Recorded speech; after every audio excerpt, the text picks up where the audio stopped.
Baik, selanjutnya kita akan membahas sub pokok bahasan yang keempat, yaitu mengenai perubahan lingkungan bisnis. Lingkungan bisnis ya terus mengalami perubahan dalam 2 dekade terakhir ini. Nah, untuk dapat tetap kompetitif, bisnis perlu terus melakukan perbaikan dan mengadopsi ya berbagai program atau sistem untuk menunjang aktivitasnya sehingga dapat meningkatkan keuntungan profit ya, meningkatkan kualitas produk, mengurangi biaya dan juga meningkatkan output ya.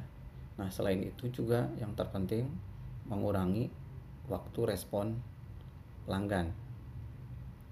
Nah, selanjutnya akan membahas beberapa sistem yang dapat diadopsi oleh perusahaan, yaitu seperti sistem just in time ya, total quality management, proses re-engineering, dan theory of constraint.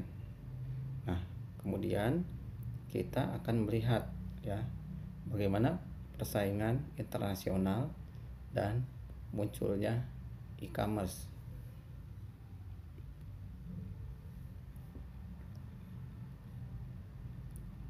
Baik, kita bahas satu persatu ya. Yang pertama, sistem just in time ya, atau JIT. Sistem just in time merupakan strategi dalam mengelola persediaan untuk meningkatkan efisiensi dan mengurangi pemborosan ya, dengan hanya menerima barang saat dibutuhkan dalam proses produksi, sehingga mengurangi biaya terkait dengan penanganan persediaan. Nah, pada dasarnya sistem just in time ini ya, produksi diprakarsai atau diawali ketika menerima pesanan dari pelanggan. Nah, kemudian bagian produksi secara tepat waktu memproduksi barang untuk dikirim ke pelanggan. Jadi di sini tidak memproduksi barang untuk memenuhi persediaan. Nah, apabila diterapkan di perusahaan manufaktur, sistem just in time ini meminimalkan persediaan bahan baku ya, persediaan barang dalam proses, dan persediaan barang jadi. Berikut ini ya beberapa konsekuensi yang perlu diperhatikan dalam penerapan sistem just in time oleh perusahaan, yaitu terkait dengan tata letak pabrik yang perlu disesuaikan. Selanjutnya, pengurangan waktu persiapan, terus tidak boleh terjadinya cacat produksi, tenaga kerja yang fleksibel ya. Nah, dalam hal pembelian bahan ya, dalam pola JIT atau just in time, pembelian menjadi lebih sedikit dengan pemasok yang dapat diandalkan, sangat mapan ya. Nah, kemudian pengiriman yang sering dalam jumlah kecil dan harus bebas dari kecacatan. Nah, kemudian ya berdasarkan hal tersebut ya, maka perlu beberapa perbaikan dan perubahan untuk keberhasilan penerapan sistem just in time oleh perusahaan. Di antaranya ya, pertama, mengurangi jumlah pemasok ya menjadi beberapa pemasok yang terpercaya, yang mapan, yang dapat diandalkan ya, yang dapat sering melakukan pengiriman barang dengan bebas cacat dalam ukuran jumlah yang sedikit. Kemudian memperbaiki tata letak pabrik ya, untuk mengurangi waktu produksi yang diperlukan dalam membuat produk. Selanjutnya, kurangi waktu setting mesin untuk memproduksi dalam batch-batch kecil sehingga dapat berjalan lebih ekonomis. Berikutnya ya, menghilangkan terjadinya produk cacat untuk memastikan aliran produksi yang lancar dan pengiriman ke pelanggan tepat pada waktunya ya. Nah, yang terakhir bisa dilakukan dengan cara mengembangkan sistem tenaga kerja yang fleksibel yang dapat merespon dengan cepat proses produksi dalam batch-batch kecil yang diperlukan untuk memenuhi pesanan ya secara tepat waktu. Nah, selanjutnya ya, beberapa keuntungan dalam penerapan sistem just in time. Tentunya pertama, mengurangi biaya persediaan ya. Selanjutnya, produk yang dihasilkan berkualitas lebih tinggi. Kemudian, peningkatan output atau produk yang terjual. Selanjutnya ya, respon lebih cepat terhadap pesanan pelanggan. Kemudian, kepuasan pelanggan menjadi lebih besar. Ya, yang terakhir keuntungannya yaitu modal kerja yang rendah. Nah, intinya dalam sistem just in time ya, dengan mengurangi persediaan dapat mengurangi modal yang diinvestasikan dalam penanganan persediaan dan mengurangi kebutuhan gudang untuk menyimpan persediaan. Kemudian manfaat lainnya termasuk berkurangnya waktu produksi, respon yang lebih cepat terhadap permintaan pelanggan, pengurangan tingkat kerusakan, dan meningkatnya kepuasan pelanggan. Nah, berikutnya ya, beberapa perusahaan yang telah mengadopsi just in time, diantaranya perusahaan Toyota ya. Just in time ya dipopulerkan oleh Toyota Motor pada tahun 1970, di mana yang menjadi faktor penting keberhasilan penerapan sistem just in time oleh Toyota yaitu penanganan bahan baku ya, di mana persediaan bahan baku dalam jumlah kecil harus disimpan di setiap simpul untuk produksi sehingga produksi dapat berlangsung untuk produk apapun. Nah, bagian ini kemudian diisi ulang saat digunakan. Selanjutnya ya, akurasi dalam memprediksi jumlah bahan baku yang diperlukan dengan tepat. Kemudian yang kedua yaitu perusahaan Dell, perusahaan yang kita kenal mereknya atau merek laptop ya. Nah, faktor penting keberhasilan penerapan just in time oleh Dell adalah pemasok yang dapat diandalkan dengan kemampuan untuk memenuhi persyaratan waktu tunggu yang diminta oleh Dell. Yang kedua, sistem yang terintegrasi antara Dell dengan pemasok yang memungkinkan Dell ya mengirimkan kebutuhan komponennya sehingga akan tiba di Dell pada waktunya untuk memenuhi waktu tunggu. Kemudian selanjutnya, kesediaan pemasok untuk menyimpan persediaan yang memungkinkan Dell bebas dari tanggung jawab terkait dengan persediaan.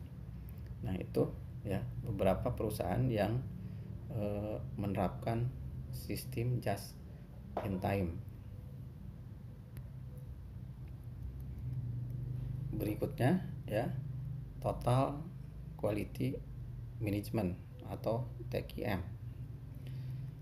Pada dasarnya, total quality management merupakan sebagai suatu cara dalam meningkatkan performa atau kinerja secara terus-menerus pada setiap level operasi atau proses. dalam setiap bagian fungsional dari suatu organisasi, ya, dengan menggunakan semua sumber daya manusia dan modal yang tersedia. Total quality management, ya, meningkatkan produktivitas dengan mendorong penggunaan fakta dan analisis untuk pengambilan keputusan. Nah, ya, dalam hal ini apabila diterapkan dengan benar dapat menghindari pertikaian dalam organisasi yang kontraproduktif, ya. Selanjutnya, inti dari total quality management adalah yang pertama, ya, pemecahan masalah secara sistematis menggunakan tim yang terdiri dari karyawan, ya, dari semua tingkatan organisasi. Itu merupakan ciri atau karakteristik total quality management. Nah, salah satu alat pemecahan masalah yang umum digunakan dalam total quality management adalah melakukan benchmarking, ya.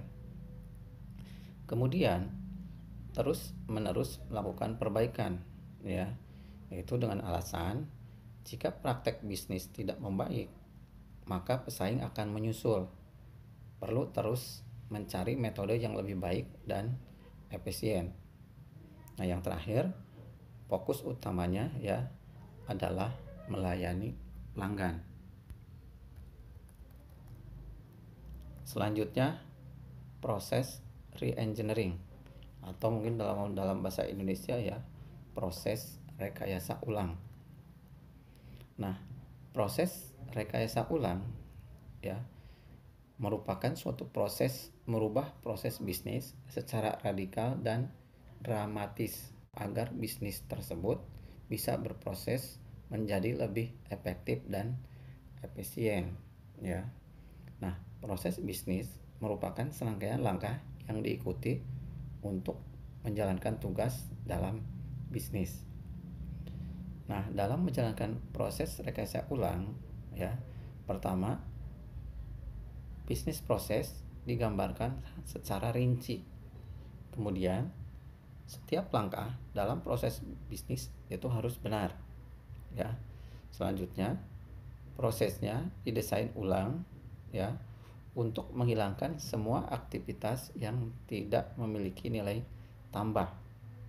Nah, selanjutnya, ya, hasil yang diharapkan dari proses rekayasa ulang adalah berupa penyederhanaan proses, pengurangan waktu proses menjadi lebih singkat, ya, pengurangan biaya, dan kemudian pengurangan tingkat kesalahan. Nah, berikut ini, ya, beberapa perusahaan, ya, yang telah mengadopsi proses rekayasa ulang bisnis.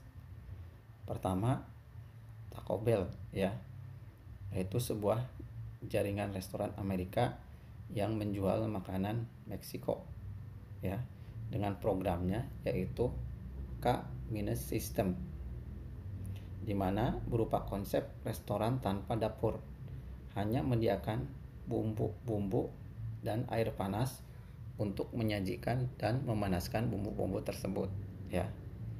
Nah, yang kedua, Hallmark, ya, yaitu perusahaan pembuat kartu ucapan, di mana pada tahun 1991 Hallmark mengadopsi proses rekayasa ulang bisnisnya, ya, ketika membuat kartu ucapan jenis baru, yaitu dengan cara semua orang yang terkait yang tadinya terpecah-pecah, ya, perbagian terkotak-kotak dalam berbagai departemen, diselipin atau gedung, dikelompokkan, ya, menjadi satu kelompok untuk menghilangkan waktu antrean, ya, mempercepat kreativitas dan meningkatkan kerjasama. Nah, hasilnya model kartu ucapan yang baru tersebut telah sampai ke toko pengecer, ya, 8 bulan lebih cepat dari rencananya, dari jadwalnya, seperti itu. Nah, kemudian selanjutnya teori of constraint atau TOC. Constraint atau dalam bahasa Indonesia artinya hambatan, kendala ya, yang juga disebut dengan istilah bottleneck ya, merupakan segala sesuatu yang mencegah atau menghambat untuk mendapatkan sesuatu yang lebih banyak daripada yang diinginkan. Theory of constraint ya didasarkan pada pengamatan bahwa mengelola hambatan atau kendala secara efektif merupakan kunci suksesnya. Nah, tujuannya adalah untuk mengelola kendala ya dengan tujuan menghasilkan lebih banyak bisnis daripada misalnya mengurangi tenaga kerja.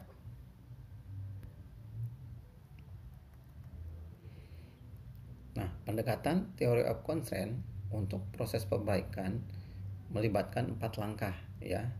Yang pertama, identifikasi jaringan terlemah dalam rantai yang menjadi hambatan.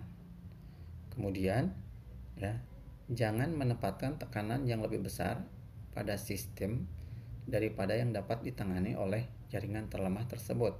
Jadi perlu disesuaikan. Selanjutnya, fokuskan upaya perbaikan pada penguatan jaringan terlemah.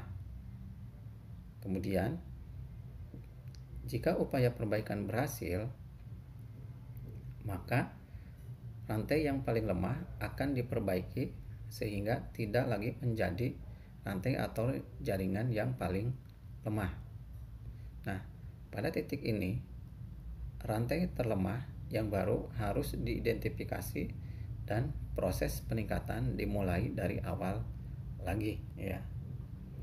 Nah, kemudian dalam teori of constraint perlu dipahami bahwa hanya tindakan yang memperkuat mata rantai atau jaringan terlemah dalam rantai yang meningkatkan proses ya.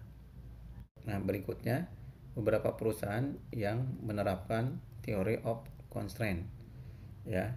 Pertama, Toyota ya, melalui langkah-langkah penting yang dilaksanakannya seperti ya melakukan identifikasi atas hambatan atau kendala, kemudian menghilangkan kendala dengan memperhatikan kualitas peralatan dan waktu siklus.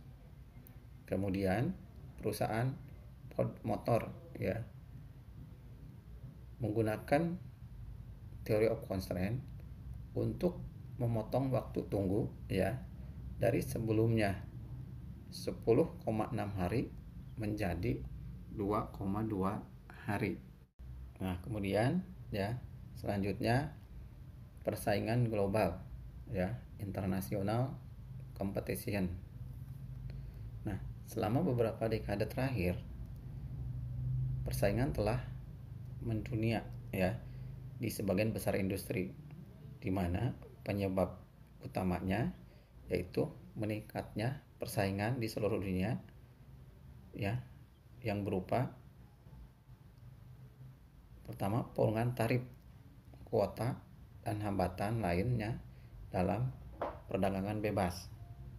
Kemudian adanya perbaikan sistem transportasi global. Nah, yang ketiga yaitu di mana pasar internasional menjadi semakin canggih. Nah, sebagai imbas dari persaingan yang meningkat di pasar global, tentunya diperlukan sistem akuntansi manajemen yang sangat bagus ya, agar berhasil dalam persaingan global yang semakin kompetitif saat ini. Nah, kemudian e-commerce ya. E-commerce ya merupakan transaksi komersial atau juga transaksi jual beli ya dengan memanfaatkan jaringan internet. Nah, kalian harus bisa membedakan ya antara apa itu e-commerce dengan sekarang itu kan ada marketplace ya. Dalam beberapa tahun terakhir ya banyak bisnis.com yang gagal ya. Nah, bisnis-bisnis ini mungkin ya bisa mendapatkan manfaat ya dari penerapan banyak alat akuntansi manajemen. Nah, yang akan kita bahas secara rinci pada pertemuan-pertemuan selanjutnya ya, seperti analisis perilaku biaya, analisis biaya volume laba ya, penetapan biaya berbasis aktivitas dan yang lainnya. Nah, itulah ya beberapa program atau sistem yang bisa diadopsi oleh perusahaan, tentunya dengan terus melakukan perbaikan agar dapat memenangkan persaingan. Nah, baik, kita lanjutkan ya. Subpokok pembahasan terakhir yaitu etika dan sertifikasi akuntan manajemen.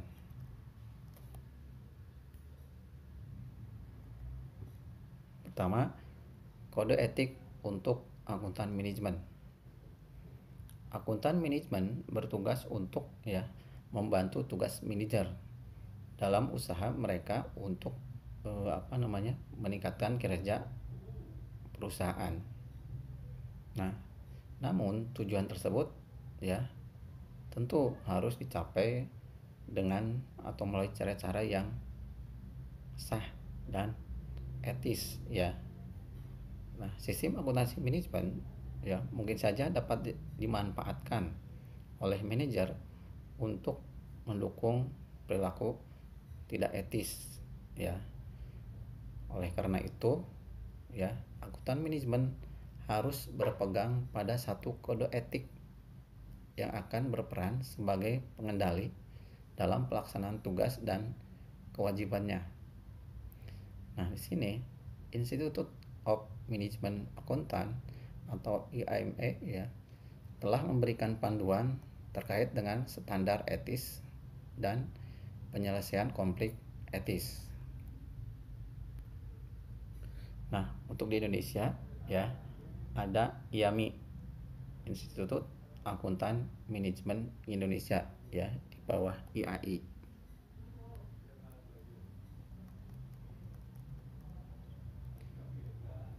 Selanjutnya, standar etika perilaku bagi akuntan manajemen ya dijelaskan dalam 4 kriteria ya.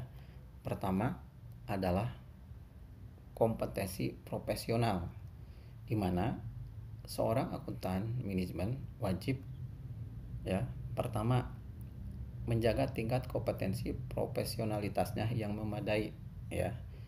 Terus melaksanakan tugas-tugas profesionalnya sesuai dengan hukum, peraturan, dan standar teknis yang berlaku.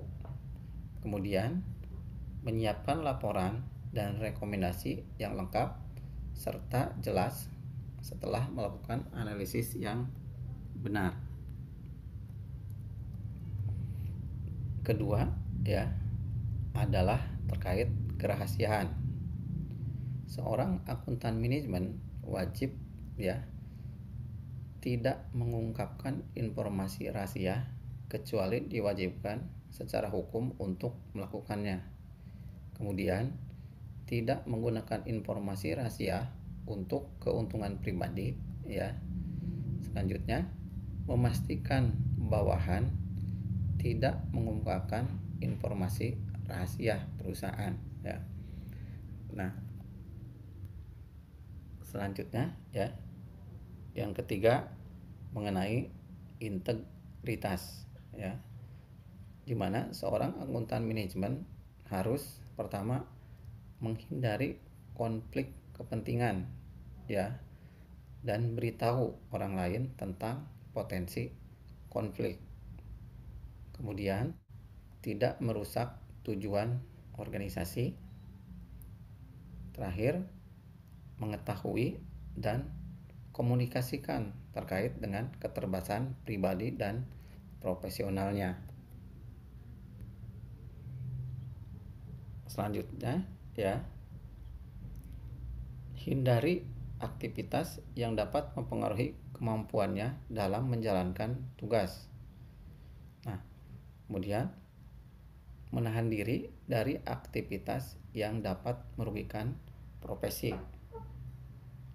komunikasikan informasi yang baik maupun yang buruk. Terakhir, tolak hadiah atau pertolongan yang mungkin mempengaruhi tindakannya, ya. Selanjutnya yang keempat, ya, yaitu terkait dengan objektivitas, di mana seorang akuntan manajemen harus pertama mengkomunikasikan informasi secara adil dan objektif. Kemudian mengungkapkan semua informasi yang mungkin berguna bagi manajemen, ya. Nah, itu terkait dengan kode etik yang harus dipegang oleh seorang akuntan manajemen. Nah, selanjutnya, mengapa perlu memiliki standar etika? Ya, masalah etik bukanlah sesuatu perkara yang bisa diabaikan, ya. Standar etis dalam bisnis merupakan suatu hal yang sangat penting, ya, untuk menjaga kelancaran fungsi ekonomi, ya. Nah, tanpa adanya standar etis dalam bisnis, perekonomian dan semua pihak yang berkepentingan, ya, seperti misalkan untuk penyediaan barang, jasa, dan pekerjaan, tentunya bisa mengalami kerugian. Nah, mengabaikan etika bisnis akan mengakibatkan semakin rendahnya kualitas hidup yang ditandai dengan semakin mahalnya harga dan sedikitnya jumlah barang dan jasa yang tersedia. Itulah, ya, beberapa alasan pentingnya memiliki standar etika. Selanjutnya, kode etik di tingkat internasional. Nah, pedoman etika untuk akuntan profesional yang dikeluarkan oleh Federasi Akuntan Internasional atau AIPEC, ya, mengatur aktivitas semua akuntan profesional di seluruh dunia. Selain menguraikan persyaratan etika dalam hal-hal yang berkaitan dengan kompetensi, objektivitas, independensi, dan kerasihan, ya, juga berkaitan dengan tanggung jawab etis akuntan, misalkan dalam hal pajak, ya, biaya komisi, periklanan, penanganan uang, dan aktivitas lintas batas. Nah, selanjutnya, ya, kita lanjutkan mengenai sertifikasi akuntan manajemen. Seorang akuntan manajemen yang memiliki kualifikasi yang diperlukan dan telah lulus ujian profesional yang ketat, ya, tentunya berhak menyandang gelar profesi yaitu CMA, ya. Akuntan manajemen yang telah memiliki sertifikasi CMA, ya, sering diberi tanggung jawab yang lebih besar dan tentunya kompensasi yang lebih tinggi, ya, daripada akuntan manajemen yang belum memiliki sertifikat CMA. Nah, untuk di Indonesia, sertifikat untuk akuntan manajemen yaitu CPMA atau Certified Professional Management Akuntan. Ada 3 bentuk sertifikasi utama yang tersedia bagi akuntan manajemen, ya. Tadi yaitu CMA, kedua CPA, ya, dan CIA. CMA adalah sebuah sertifikasi yang dirancang untuk memenuhi kebutuhan khusus bagi akuntan manajemen.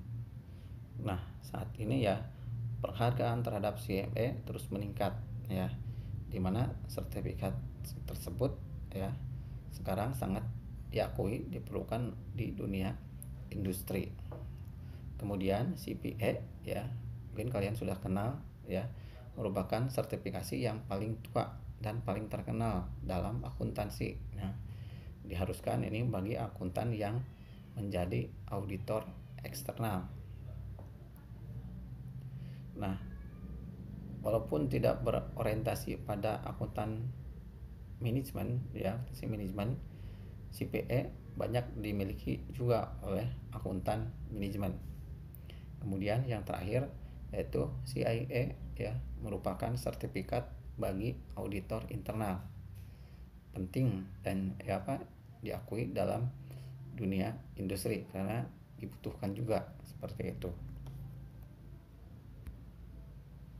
Nah, bagaimana tertarik untuk memperoleh gelar profesi akuntansi manajemen ya? Nah, berikut ini ya materi-materi yang diujikan untuk memperoleh gelar profesi akuntan manajemen atau CMA ya, yaitu ekonomi ya, keuangan dan manajemen. Selanjutnya akuntansi dan pelaporan keuangan. Kemudian laporan manajemen, analisis dan masalah perilaku. Yang keempat, analisis keputusan dan sistem informasi ya.